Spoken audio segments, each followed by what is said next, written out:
देखो जरा इसको। इसने अपने बेटे का गला घोंट दिया इस औरत ने। मैं सफेद रंग दुपट्टे में अपना चेहरा छुपाए बैठी थी जब मेरे सामने बैठी दो औरतों ने मुझे देखकर तनकीद करना शुरू कर दी, मगर मैंने अपना चेहरा ना उठाया था। दिल खौफ से थर थर कांप रहा था। मैं दिल ही दिल में आयतल कुर्सी का विर्द कर रही थी, मगर एक बच्चे की जान लेने के बाद रब भला मेरी मदद को क्यों आता।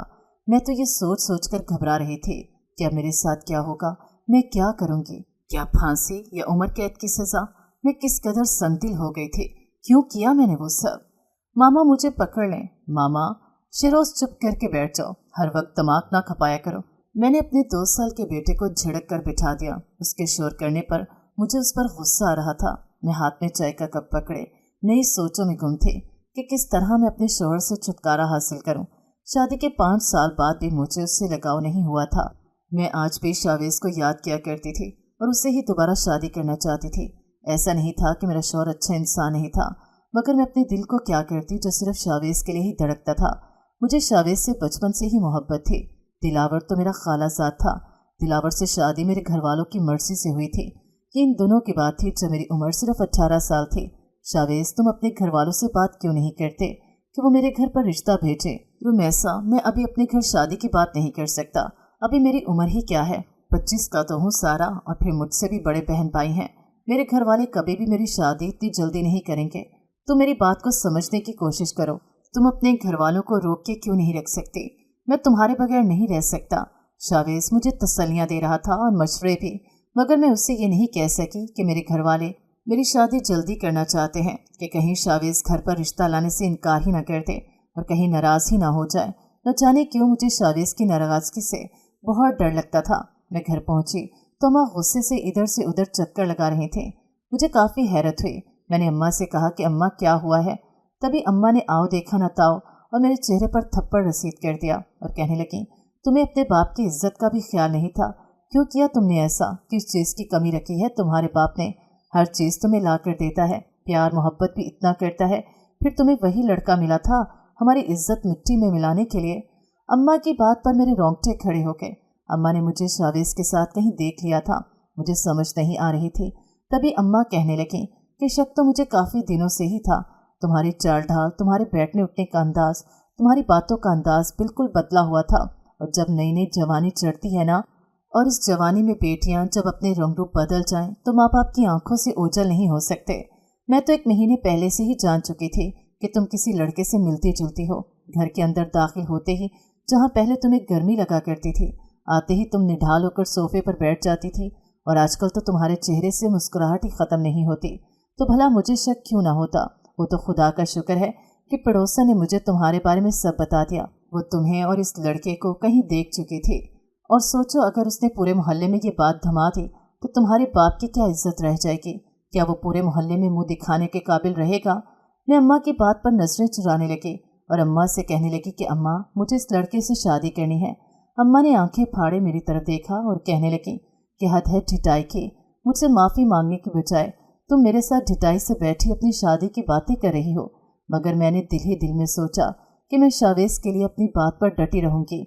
जैसे हमेशा मेरे माँ बाप ने मेरी बात मानी है, अब भी उनको मेरी बात माननी पड़ेगी। और मुझे ऐसा लगता था जैसे मैं अपने माँ बाप को शावेज के लिए मना लूँगी। अम्मा ने मुझे कमरे में भेज दिया तो मैंने कमरे का दरवाज़ा बंद कर लिया और अपने बैग की किताबों के नीचे रख कर फ़ोन से शावेज को कॉल मिलाई। हेलो शावेज, मेरी बात गौर से सुनो। हो सकता है मुझे फ़ोन बंद करना पड़े। क्यों, क्या बात हो गई। शावेज ने बड़ी परेशानी से मुझसे मेरा हाल अहवाल पूछा।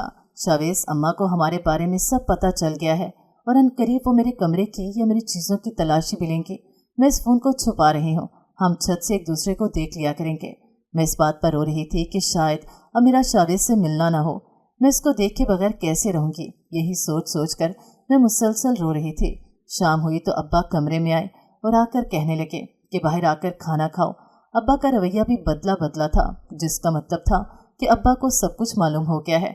मैं खौफ से थर थर काँप रही थी और अब्बा से कहा कि अब्बा, लेकिन अब्बा ने मेरी बात अंदर ही काट दी और कहने लगे कि खामोशी से चलकर खाना खाओ, मुझसे ज़्यादा बात करने की ज़रूरत नहीं। तुम आज के बाद से मेरी कुछ नहीं लगती। खाना भी तुम्हारी माँ की वजह से खिला रहा हूँ, वरना मेरे घर में रहने की भी तुम्हें इजाज़त ना होती। तुम्हारी माँ ने कहा है कि तुम्हें खाना खिला दूँ। अब चलो जल्दी, मेरा मुँह क्या देख रही हो। अब्बा के इतने सख्त रवैये पर मैं रोने लगी और उनसे कहने लगी कि अब्बा, आपने तो आज तक मुझसे ऐसे बात नहीं की थी, फिर आपको अचानक क्या हो गया? आप ऐसे बात क्यों कर रहे हैं मेरे साथ?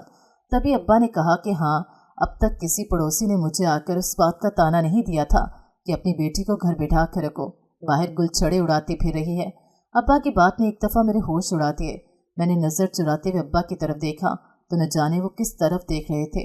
वो किसी चीज़ को देख रहे थे, लेकिन उन्होंने एक नज़र भी मेरी तरफ न देखा था।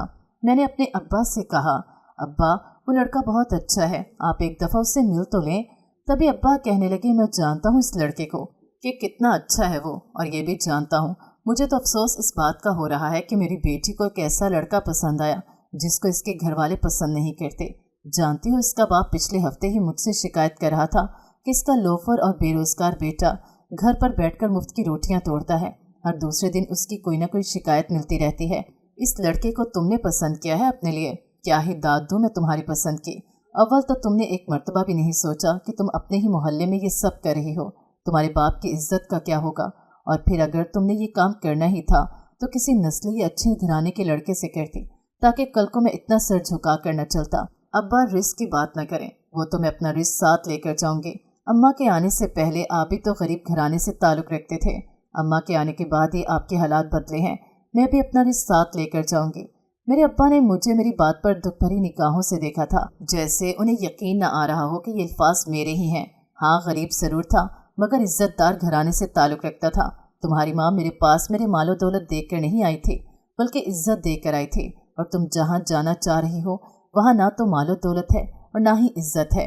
और मैं तुम जैसा बेवकूफ़ नहीं हूँ जो तुम्हारी जिद में आकर तुम्हें ऐसी जगह पर फेंक दूँ जहाँ पर तुम्हें कुछ वक्त गुजारने के बाद ना तो पानी मिले और ना ही सांस लेने के लिए जगह, सर छुपाने के लिए छत और जिस्म ढांपने के लिए कपड़ा।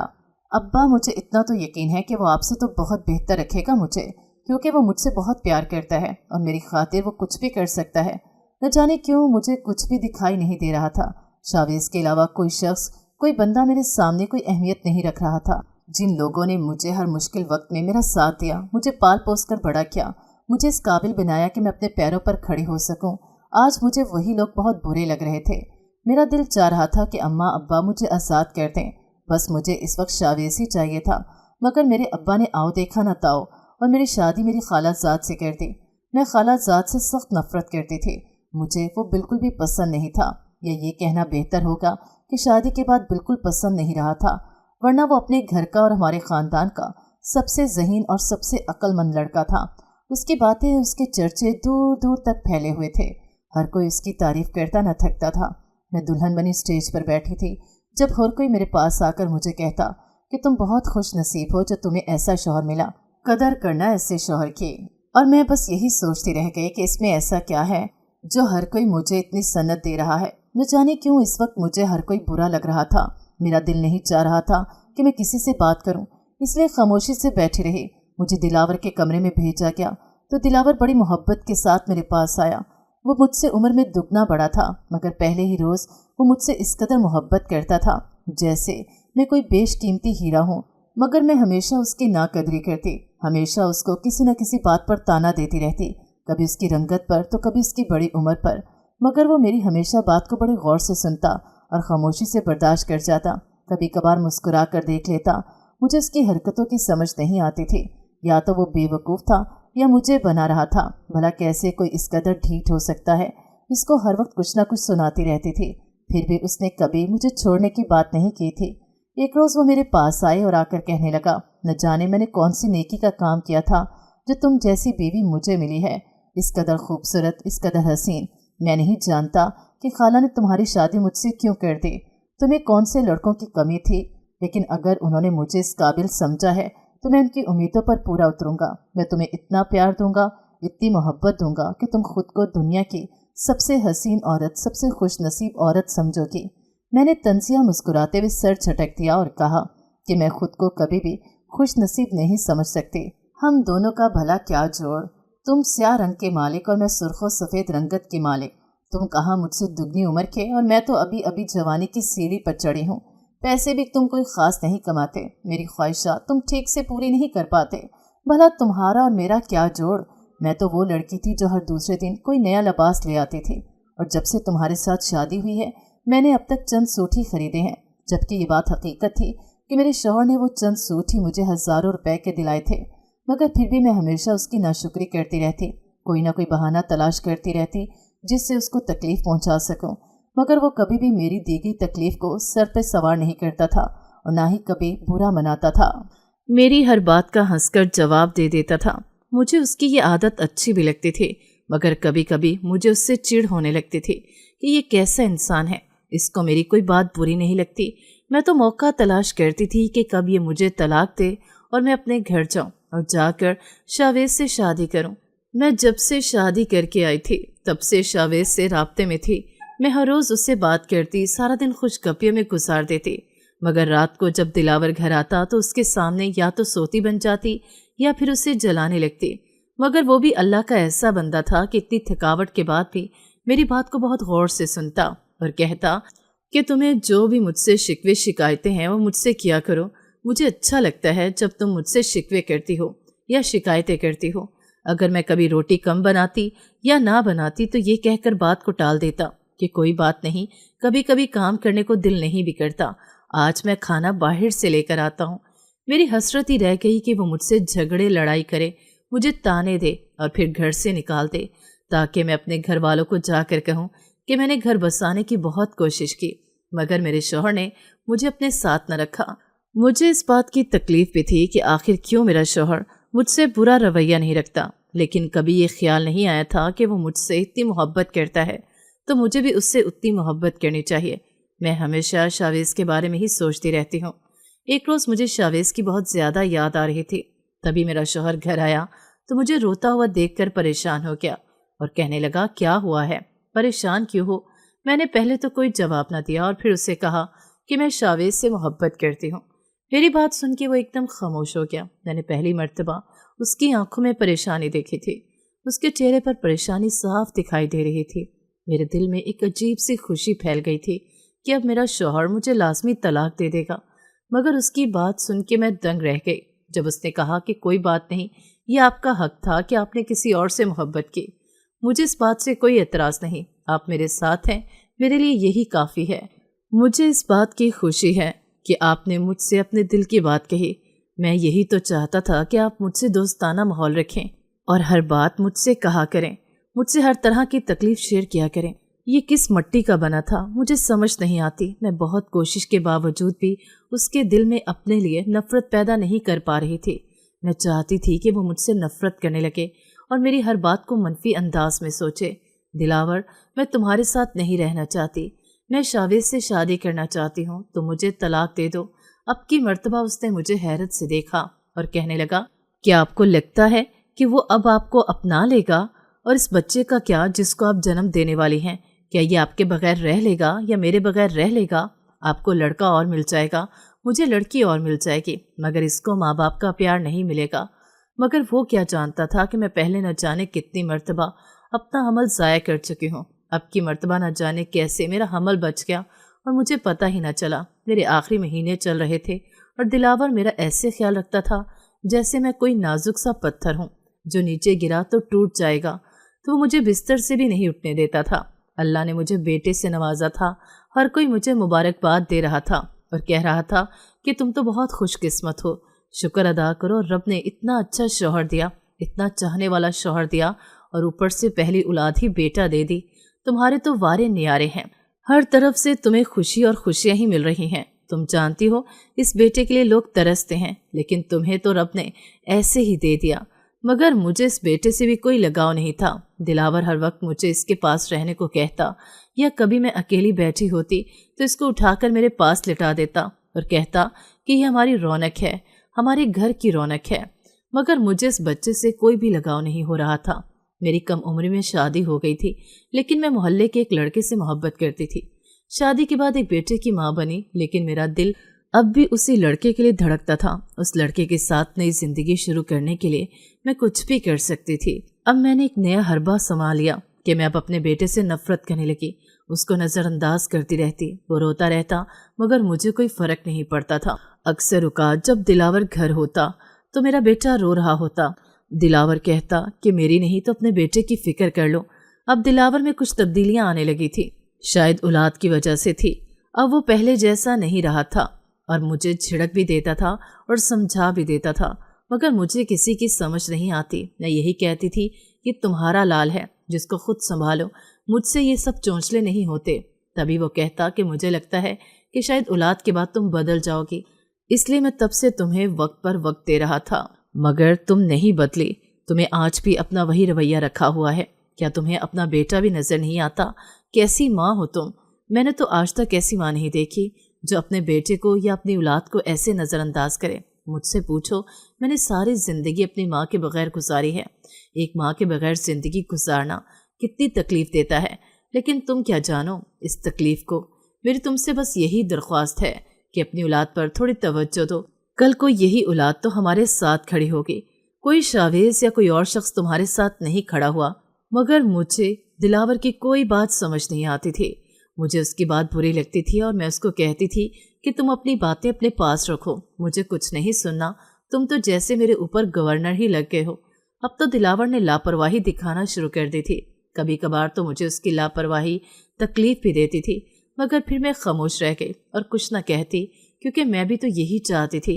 ایک روز شیروز بہت رو رہا تھا، تب دلاور گھر آیا اور آ کر کہنے لگا کہ اپنے بیٹے کو کم از کم سنبھال لو، گھر کا تو تم کوئی کام نہیں کرتی، سارا دن فون کو لے کر بیٹھی رہتی ہو، اور اپنے بیٹے کی طرف بھی توجہ دو، یہ بھی تمہاری اولاد ہے۔ آج میری ماں زندہ ہوتی تو وہ اس کو سنبھال لیتی، پھر تمہارا جو دل میں آتا وہ کرتی، مگر اب میری ماں بھی نہیں ہے، میں اکیلا اس کو نہیں سنبھال سکتا۔ خدا کے لیے کسی اچھے وقت کو یاد کر کے اپنے بیٹے کو دیکھ لو۔ مگر میں نے اس سے جھگڑنا شروع کر دیا اور اسے کہا کہ اگر اتنی ہی بری لگتی ہوں تو مجھے طلاق کیوں نہیں دے دیتے، میری جان کیوں نہیں چھوڑ دیتے۔ دلاور کہنے لگا، یہ تمہاری بھول ہے کہ میں تمہیں طلاق دے دوں گا، میں کبھی بھی تمہیں طلاق نہیں دوں گا۔ تو میری بیوی ہو، میری عزت ہو، اور میں کم از کم اتنا اچھا نہیں ہوں کہ اپنی عزت کو کسی دوسرے غیر مرد کے ساتھ چھوڑ دوں۔ تمہیں ہمیشہ میرے ساتھ ہی رہنا ہوگا، میرے ساتھ ہی زندگی گزارنی ہے۔ اس کے ساتھ رہتے ہوئے ایک روز میں نے شاویز سے کہا کہ یہ عنقریب دلاور مجھے چھوڑ دے گا، تو وہ کہنے لگا کہ وہ کیسے۔ میں نے اسے ساری صورتحال بتائی، مگر اس کی باتوں سے ایسا محسوس ہو رہا تھا جیسے وہ اس ٹاپک پر بات نہیں کرنا چاہتا ہو۔ تبھی وہ ہر بات کو گول مول کر رہا تھا اور اچھا ٹھیک ہے بات کو ختم کرنا چاہ رہا تھا۔ میں نے اچانک اس سے کہا کہ مجھے لگتا ہے کہ آپ کو بھی مجھ سے پہلے کی طرح محبت نہیں رہی۔ شاویز میری بات پر کہنے لگا، نہیں ایسا کچھ نہیں، غلط فہمی ہو رہی ہے تمہیں۔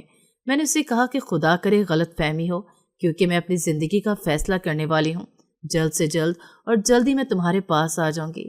تبھی شاویز کہنے لگا کہ تم تو بے وقوف ہو، اور اتنے امیر شوہر کی بیوی ہونے کے باوجود تم خالی ہاتھ میرے پاس آؤ گے۔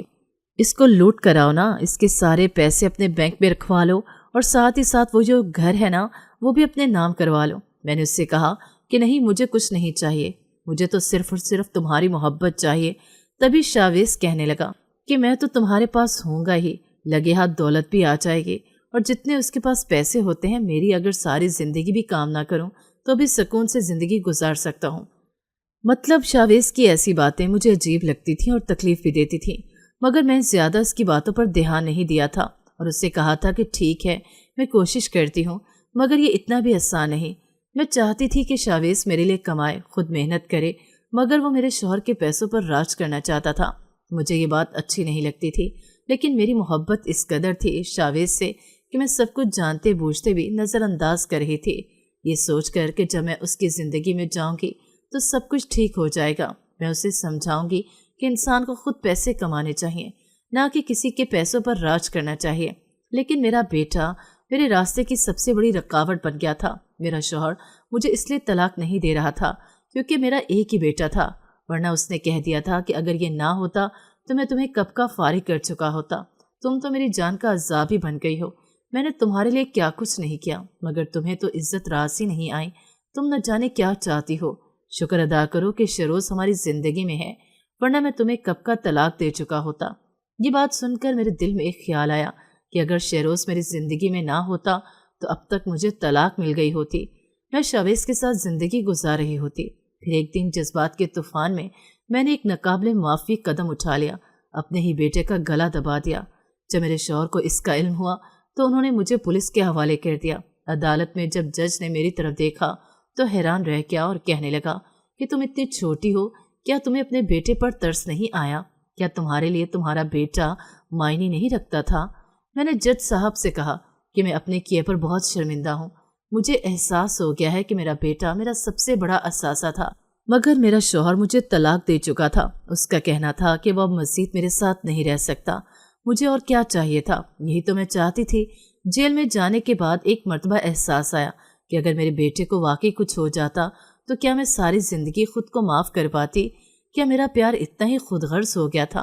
मैं तलाक लेकर अपने घर चली गई और अम्मा से कहा कि मेरा शौहर ही मुझे अपने साथ नहीं रखना चाहता, मगर शायद वो भी जानते थे कि गलती मेरी ही होगी। तभी अम्मा कहने लगी कि तुम हमारे साथ नहीं रह सकती, हम तुम्हें अपने साथ नहीं रख सकते।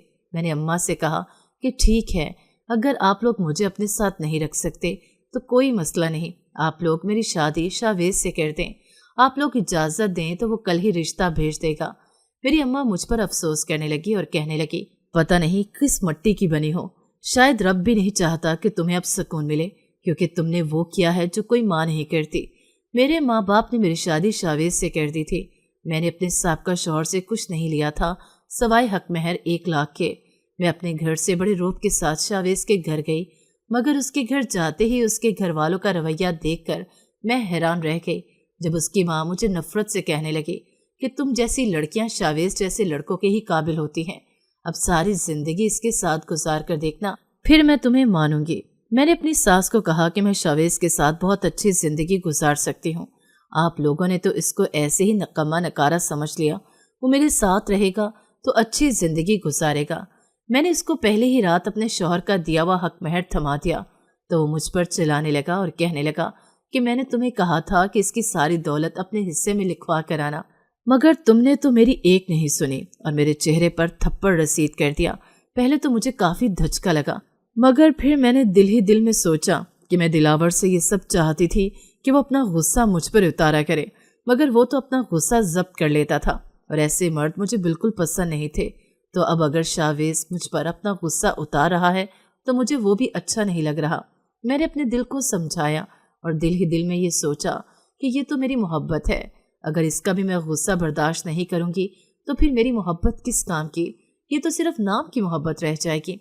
मैंने खुद को समझाया बुझाया और दिल को इस बात पर राज़ी किया कि शावेज मेरी मोहब्बत है, अगर वो मुझे कुछ कहेगा तो मुझे बुरा नहीं लगना चाहिए। वक्त ऐसे ही गुजर रहा था, मगर शावेज दिन ब दिन मेरे साथ बद से बदतर होता जा रहा था। वो सारा दिन घर पर फारिग बैठा रहता और मुझे कहता कि तुम कमाने के लिए जाओ, तुमसे मैंने शादी क्यों की थी? इसलिए की थी कि तुम मुझे कमा कर खिलाओगी, तुम्हारे पढ़े लिखे होने का क्या फ़ायदा? मैंने शावेज से कहा कि मुझे इस बात की उम्मीद नहीं थी कि तुम इतने लालची निकलोगे, पहले तो तुमने अपने ये रंग कभी मुझे दिखाए ही नहीं। शावेज मुझे कहने लगा कि मुझसे ज़्यादा बहस करने की ज़रूरत नहीं, अरे तुम अपने सगे बेटे की नहीं बन सकी तो मेरी कहाँ से सगी निकलोगी? उसके कहने पर मेरी आंखों में आंसू आ जाते और मैं सोचती कि ये बात तो बिल्कुल ठीक कही इसने। जब मैं अपने सगे बेटे की नहीं तो मैं भला इसकी सगी कैसे हो सकती हूँ? शावेज ने मुझे बाहर कमाने के लिए भेज दिया। मुझे जब नौकरी ना मिलती तो उस रात वो मुझे मारता पीटता और मुझे गालियाँ देता, मगर मैं चुप करके सब कुछ बर्दाश्त कर रही थी। अक्सर औकात मुझे दिलावर की बहुत याद आती कि उसने तो कभी मुझे उफ तक नहीं कहा था। मैंने उसके बेटे की जान लेने की कोशिश की, मगर फिर भी उसने मुझे सिर्फ जेल भेजा, वरना वो चाहता तो मुझे जान से भी मार सकता था। मुझे तो ऐसा लगता था जैसे मेरी ज़िंदगी का मकसद ही ख़त्म हो गया हो। मुझे अपने ऊपर जितना गरूर और तकब्बुर था सब कुछ मिला मिट हो गया। मैं जितना शावेज के लिए सबसे लड़ती थी, अब अपनी लड़ाइयाँ याद आती तो अफसोस होता कि मैंने अपनों को गैर की खातिर इतनी तकलीफ़ें दी। काश मैंने ऐसा ना किया होता, आज मैं अपने घर में अपने शौहर के साथ खुश और आबाद होती। मेरे शौहर ने मुझे इसलिए छोड़ दिया क्योंकि मैं ऐसा चाहती थी। मैं काम की तलाश में इधर उधर फिर रही थी, लेकिन जिस हुलिये में मैं थी उस हुलिये में मुझे कोई चपड़ासी ही रखता, और ऐसा ही हुआ था। शावेज मुझे कभी कोई नया कपड़ा नहीं लेकर देता था, इसीलिए बार बार एक ही कपड़ा पहनने से मेरे सब कपड़े फटे पुराने हो गए थे कि मेरी तालीम अच्छी होने के बावजूद भी मुझे कहीं नौकरी नहीं मिल रही थी। वक्त का काम है गुजरना तो वो गुजर ही जाता है, मगर हालात ने मेरे लिए वक्त को एक जगह ही ठहरा दिया था। मुझे ऐसा लगता था जैसे ये वक्त कभी नहीं गुजरेगा। मैं अपनी सोचों में गुम एक अस्पताल में चले गई। तभी वहाँ पर मैंने जब अपनी फाइलें जमा करवाईं तो सब मुझे देखकर हैरान रह गए। ہسپتال کے آنر نے مجھے کہا کہ ہم تمہیں کوئی اور کام نہیں دے سکتے کیونکہ تمہارے پاس علم تو ہے، لیکن پہناوا تمہارا یہاں کے چپڑاسیوں جیسا ہے، اس لیے تمہیں یہاں پر چپڑاسن ہی رکھا جائے گا۔ کہاں میرے ابا کی پورے محلے میں ایک عزت تھی اور کہاں میں ایک چپڑاسن کے طور پر کام کرنے لگی۔ ہسپتال کی صفائی کرتی اور لوگوں کا گندہ اٹھاتی تو مجھے تکلیف ہوتی تھی۔ کہاں میں نے 5 سال ایک بڑے سے گھر پر راج کیا اور کہاں اب نوکروں جیسی حالت ہو گئی تھی۔ زندگی کا نام کبھی خوشی کبھی غم ہے، لیکن میں وہ بیوقوف عورت تھی جس نے اپنے ہاتھوں سے اپنی ساری خوشیاں تباہ کر لیں۔ اپنے ہاتھوں سے میں نے اپنی خوشیوں کو آگ لگا لی۔ کوئی مجھے دیکھتا تو یقیناً مجھ پر افسوس کرتا، مجھ پر ترس کھاتا، اس لیے نہیں کہ میں زوال دیکھ رہی تھی، لیکن ہر کوئی نہیں جانتا کہ میں نے عروج کے بعد زوال دیکھا ہے۔ میرا زوال میرا مقدر نہیں، میری اپنی غلطیوں کی سزا تھی۔ آج بھی میں ہسپتال میں پونچا لگا رہی تھی۔ میں حاملہ تھی اور آخری مہینہ چل رہا تھا۔ پونچا لگاتے ہوئے میرا سانس پھول رہا تھا، تبھی میں چکر کھا کر گرنے لگی تھی جب اچانک کسی نے مجھے تھام لیا۔ ارے آپ ٹھیک تو ہیں؟ پانی لے کر آؤں؟ کوئی ہے یہاں پر؟ میں نے مندی مندی آنکھیں کھولی تو اپنے سامنے کھڑے وجود کو دیکھ کر میں دنگ رہ گئی۔ اس شخص نے بھی ابھی تک مجھے دیکھا نہیں تھا۔ تبھی وہ پانی کا گلاس میرے منہ کو لگانے لگا تو آنکھیں پھاڑے مجھے دیکھنے لگا۔ تم یہاں پر؟ میں دلاور کو دیکھ کر پھوٹ پھوٹ کر رونے لگی۔ پورے ہسپتال میں میری دھاڑوں کی آواز گونج رہی تھی۔ وہ اپنے چہرے پر ہاتھ رکھے گھٹنوں کے بل بیٹھ گئی اور اونچی اونچی رونے لگی۔ دلاور، مجھے معاف کر دو، میں نے تمہیں دھوکہ دے کر بہت بڑی غلطی کی، اپنے بیٹے کی جان لینے کی کوشش کی۔ میرے جیسی بدبخت عورت اس پوری دنیا میں کہیں نہیں ہوگی۔ دلاور، تو مجھے معاف کر دو، شاید میری سزا میں کوئی کمی آ جائے، شاید رب بھی مجھے معاف کر دے۔ دلاور کی آنکھوں میں آنسو تھے اور وہ کہنے لگا، میں پہلے ہی جانتا تھا کہ شاویز تمہارا کیا حال کرنے والا ہے۔ مجھے خوف محسوس ہوتا تھا اس وقت جب وہ تمہیں سڑک پر لے آتا، مجھے خوف آتا تھا اس وقت سے جب وہ تمہیں مارتا پیٹتا، تمہارے ساتھ بدسلوکی کرتا۔ تو میری خالہ کی بیٹی تھی، مجھے بچپن سے ہی بہت اچھی لگتی تھی۔ میرا بچپن تمہارے ساتھ بہت خوبصورت ہوتا تھا، اور جب خالہ نے تم سے شادی کا مشورہ دیا تو میں خوشی خوشی مان گیا، کیونکہ میں چاہتا تھا کہ تم میرے گھر آ جاؤ، میرے گھر کو پر رونق بناؤ، مگر تمہارے بچپن نے سب کچھ تباہ کر دیا۔ دیکھو آج اپنی حالت پر ترس کھاؤ، کیونکہ اس وقت تمہیں میری حالت پر ترس نہیں آیا تھا۔ آج ایک ننھی سی جان کو اپنے وجود میں لیے تم اس طرح در در کی ٹھوکریں کھا رہی ہو۔ وہ وقت یاد کرو جب میں تمہیں کبھی بستر سے بھی نہیں اترنے دیتا تھا۔ میں تمہیں تانا نہیں دے رہا، بس تمہیں ایک طریقہ بتا رہا ہوں کہ ہر وقت ہر حالت میں خدا کا شکر ادا کرنا چاہیے، ورنہ خدا جو دینے پر اختیار رکھتا ہے وہ لینے پر بھی قادر ہے۔ میں دلاور کی بات سن کے نظریں جھکا گئی۔ میں جانتی تھی وہ بالکل ٹھیک کہہ رہا ہے۔ میں نے اپنے رب کی دی گئی نعمتوں کی ناشکری کی۔ اس نے مجھے ہر موڑ پر خوشیاں دی، مگر میں ہمیشہ ناشکری کرتی رہی۔ تبھی دلاور نے ہسپتال کے آنر کو بلایا اور اسے کہا کہ یہ پڑھی لکھی خاتون ہے، تم لوگ اس کو چپڑاسی کے کام کیوں دیا ہوا ہے؟ تبھی وہ کہنے لگا کہ سر ان کے پاس پہننے کو اچھے کپڑے نہیں ہیں، ہم لوگ ان کو اکاؤنٹنگ پر نہیں بٹھا سکتے۔ امید کرتا ہوں کہ آپ میری مجبوری کو سمجھ رہے ہوں گے۔ دلاور نے گہرا سانس لیا اور کہنے لگا کہ آپ لوگ پریشان مت ہوں، اس کے کپڑوں کی ذمہ داری میری ہے، اور ہاں اس کی ڈیلیوری بھی اسی ہسپتال میں ہونی چاہیے، میں اس کی ڈیلیوری کی ذمہ داری لیتا ہوں۔ میں نے دلاور کی طرف دیکھا، میں واقعی بہت بے وقوف تھی جس نے کوئلے کے پیچھے ہیرا کھو دیا۔ وہ آج بھی میری مدد کر رہا تھا، شاید انسانیت کے ناطے، کیونکہ اتنا تو میں جان گئی تھی کہ اس سے اب مجھ سے محبت نہیں رہی، اور میں چاہتی بھی نہیں تھی کہ وہ مجھ سے محبت کرے، کیونکہ اگر وہ مجھ سے محبت کرتا تو میں ساری زندگی تڑپ تڑپ کر ہی گزار دیتی۔ مجھے اس بات کا ہمیشہ افسوس رہتا کہ دلاور مجھ سے ابھی بھی محبت کرتا ہے۔ اگلے ہی روز دلاور میرے لیے بیش قیمتی کپڑے لے کر آیا اور ہسپتال میں ہی مجھے کپڑے تھما دیے اور کہنے لگا، اگر تم چاہو تو میں تمہیں ایک الگ گھر لے دیتا ہوں، وہیں جہاں پر تم رہتی ہو۔ میں نے دلاور سے کہا کہ نہیں، شاویز جیسی سزا میں نے اپنے لیے خود منتخب کی ہے، اور اب میں اس کے ساتھ ہی ساری زندگی گزاروں گی، تاکہ اس بات کا افسوس مجھے ساری زندگی رہے کہ میں نے تم جیسا ہیرا کھو دیا۔ دلاور نے ایک نظر میری طرف دیکھا اور کہنے لگا کہ اس بات پر افسوس کرنے کی ضرورت نہیں، ہم لوگوں کا ساتھ ہی اتنا تھا، خود کو برا ثابت کر کے ہلکان مت کرو، تم نے جو کیا وہ تمہاری نادانی تھی، لیکن اب ساری زندگی اس نادانی کے ساتھ تو گزاری نہیں جا سکتی، اس لیے تمہارے پاس آپشن ہے، اگر تم چاہو تو تم الگ گھر میں رہ سکتی ہو۔ میں نے نہ میں سر ہلایا اور کہا، نہیں، میں شاویز کے ساتھ ہی گزارا کروں گی، تاکہ دنیا پر ہی میری ساری غلطیوں کی سزا مجھے مل جائے، ورنہ मुझे आखिरत में तुम्हारे सामने नज़र झुकाकर खड़ा होना पड़ेगा और अपने रब के सामने भी। इसलिए मैं चाहती हूँ कि मेरी सारी सज़ा यहाँ पर ही पूरी हो जाए। रब ने मुझे अब एक बेटी से नवाजा था। जब शावेज को पता चला कि मेरे यहाँ बेटी हुई है तो उसने मुझे धक्के मारकर घर से निकाल दिया और मेरी बेटी को भी, और कहने लगा कि मुझे तो बेटा चाहिए था जो मुझे कमा कर खिलाता। तूने एक बेटी ला कर दी, मेरे सर पर मुसल्लत कर दी। बेटियां तो बोझ होती हैं। उसके बाद उसने मुझे इस बात का एहसास दिलाया कि वाकई बेटियां तो बोझ होती हैं। मैं जिस तरह की बेटी निकली, अगर मेरी बेटी भी वैसी ही निकलती तो वो वाकई हम लोग इनके सर पर बोझ होते हैं। मैंने शावेज से कहा कि ठीक है, मैं कहीं और रह लूँगी, मगर तुम मुझे इस रिश्ते से आज़ाद न करना। लेकिन वो कहने लगा कि मैं तुम्हारे जैसे नकारा वजूद भी अपने सर पर मज़ीद बर्दाश्त नहीं कर सकता, और फिर उसने मुझे तलाक दे दी। मैं दर दर की ठोकरें खा रही थी। तभी अस्पताल वालों ने मुझ पर तरस खाकर मुझे अस्पताल में ही कमरा दे दिया जहाँ पर मैं रहती थी।